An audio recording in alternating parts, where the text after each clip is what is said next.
और संस्कृति की विशेषता जड़ता और भूतकाल पर निर्भरता थी। तो उस समय का समाज एक जड़ था। जड़ था मतलब कि हमने देखा राजा राममोहन राय, ईश्वरचंद्र विद्यासागर, ज्योतिबा फुले, दयानंद सरस्वती, तमाम नाम जो हम सुनते हैं, क्या किया उन्होंने? भारत में समाज सुधार का काम किया। तो समाज में बहुत सारी बुराइयां थी, ये तो आपको भी पता है, जातिवाद, छुआछूत, ठीक है, सती प्रथा, उसके अलावा महिलाओं की स्थिति अच्छी नहीं थी, वर्ण व्यवस्था वगैरह बहुत कुछ था। तो ये एक उस समय की विशेषता थी। शताब्दियों के दौरान विकसित थोड़ी बहुत सांस्कृतिक एकता के अलावा सारे देश में सांस्कृतिक और सामाजिक ढांचे समरूप या एक नहीं थे। तो हमारे यहाँ पर एकता तो थी। उस समय हम इस बात को देखते हैं कि भारत में एकता थी सांस्कृतिक, दंगे वगैरह नहीं हुआ करते थे, भले मुगलों का शासन था परंतु हिंदू प्रजा में भी उनके प्रति एक निष्ठा थी। तो यहाँ पर हम देखते हैं कि सामाजिक सांस्कृतिक रूप से एकता तो थी, लेकिन अलग अलग प्रकार की ढांचे थे इनके अपने दोनों के। हिंदू मुसलमान तो भिन्न समाजों में बटे हुए थे, लोग धर्म, क्षेत्र, कबीले, भाषा और जाति के आधार पर विभाजित थे। तो ये बड़ी बात है कि उस समय के विभाजन, अलग अलग प्रकार का विभाजन था। हिंदू 4 वर्णों में बटे हुए थे, ब्राह्मण, क्षत्रिय, वैश्य, शूद्र। इसके अलावा वो अनगिनत जातियों में भी बटे थे। तो वर्ण में भी बटे थे और फिर वर्ण के बाद जातियों में भी बटे थे। जातियों का स्वरूप अलग अलग जगहों पर अलग अलग था। जाति प्रथा ने लोगों का कठोर विभाजन कर रखा था और सामाजिक क्रम में उनके स्थान स्थायी रूप से निश्चित कर दिए गए थे। तो ये जाति प्रथा वाली बुराई बड़े पैमाने पर दिखेगी आपको। ब्राह्मणों के नेतृत्व में उच्च जातियों ने हर तरह की सामाजिक प्रतिष्ठा और विशेषाधिकारों पर अपना एक अधिकार कायम कर रखा था।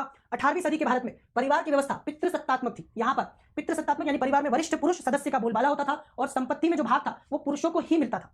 केरल में अलग था, मातृ प्रधान था। अभी आपने देखा होगा सुप्रीम कोर्ट का एक बढ़िया निर्णय आया। माननीय सर्वोच्च न्यायालय ने अभी हिंदू उत्तराधिकार अधिनियम को लेकर कुछ कहा था, आप सभी ने न्यूज़पेपर में पढ़ा होगा। माननीय सर्वोच्च न्यायालय ने कहा कि बेटियों को हिस्सा मिलना ही चाहिए संपत्ति में, बराबर का हक, क्योंकि बेटे से ज्यादा बेटियां साथ देती है। ऐसा खुद सुप्रीम कोर्ट ने बोला कि बेटे जो है वो साथ नहीं देते, बेटियां, ठीक है, आजीवन बेटियां ही रहती हैं। तो इस बात को लेकर आज भी हम बात करते हैं कि भारत में जो उत्तराधिकार के नियम है कानूनी रूप से तो बराबर है, लेकिन प्रैक्टिकली आज भी लड़कियों को उत्तराधिकार में बराबर का हक नहीं दिया जाता। ये आज भी हम लोग देखते हैं। अगर सुप्रीम कोर्ट बोल रहा है तो पक्का बात में दम है, ठीक है। सुप्रीम कोर्ट ऐसे नहीं बोलता कोई भी बात। सुप्रीम कोर्ट के बोलने के पीछे बहुत सारे फैक्ट होते हैं, बहुत सारे तर्क होते हैं, उसके बाद सुप्रीम कोर्ट बोलता है। खेतों में, ठीक है, ये काम करती थी कृषक औरतें आमतौर पर। तो उच्च वर्ग की महिलाओं को 4 दीवारी के भीतर सीमित कर दिया जाता था और परिवार की आमदनी को पूरा करने के लिए अपने घरों से बाहर जाकर वो काम किया करती। तो निचले वर्ण में हम देखते हैं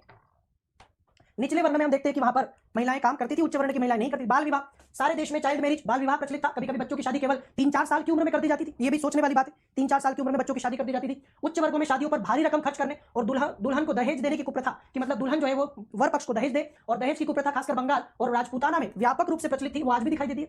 डॉरी और दहेज तो आज भी हम देखते हैं कि ऐसा कैसा चल रहा है।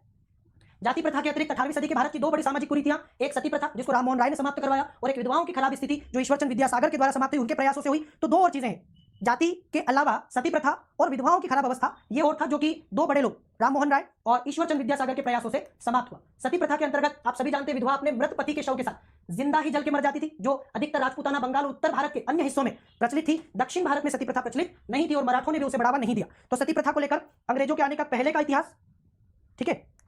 राजपूताना और बंगाल में भी सती प्रथा का प्रचलन केवल राजाओं, सरदारों, बड़े जमींदार और उच्च वर्गों में था। उच्च जातियों की विधवाएं फिर से शादी